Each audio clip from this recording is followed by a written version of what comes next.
Olivier Bourgeat, secrétaire général de l'interprofession des fruits et légumes du Valais.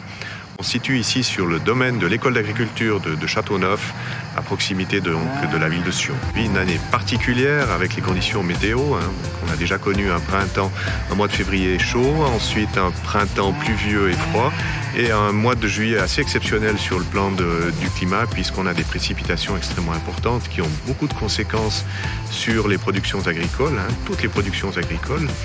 Particulièrement aussi sur le secteur des fruits et des légumes qui sont très impactés par ces pluies abondantes de ces dernières semaines. La pluie fait beaucoup de dégâts, voire parfois plus que le gel ou la grêle, à différents niveaux. Si je prends l'exemple des légumes, donc les légumes peuvent pourrir en terre avec trop d'humidité, donc finalement ne peuvent pas être récoltés. L'autre conséquence, c'est que les sols sont gorgés d'eau, ça rend difficile les récoltes, comme pour les pommes de terre ou les carottes par exemple. Il est extrêmement difficile de rentrer avec des machines dans les sols.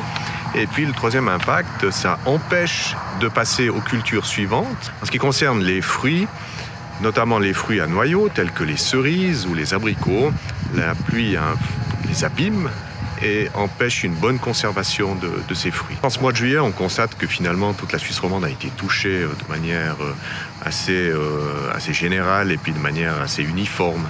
Même ici en Valais, où on est une région plutôt connue pour son soleil et puis son peu de pluviométrie, notamment ici dans la région de Sion, alors que cette année on a connu des conditions exceptionnelles aussi ici avec beaucoup de précipitations. Il n'y a pas de solution, donc on doit laisser passer ce mauvais temps pour attendre les beaux jours. Malheureusement, les impacts sur les productions sont bel et bien là, sont marqués, ça ne se rattrape pas.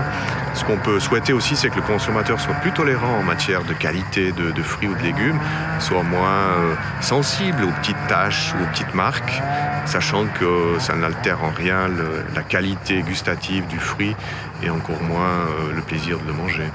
Alors, il y a un élément qui est aussi très marqué par ces fortes pluies, c'est la prolifération des maladies et des ravageurs, notamment le mildiou de la pomme de terre, on le connaît aussi dans d'autres cultures telles que la vigne.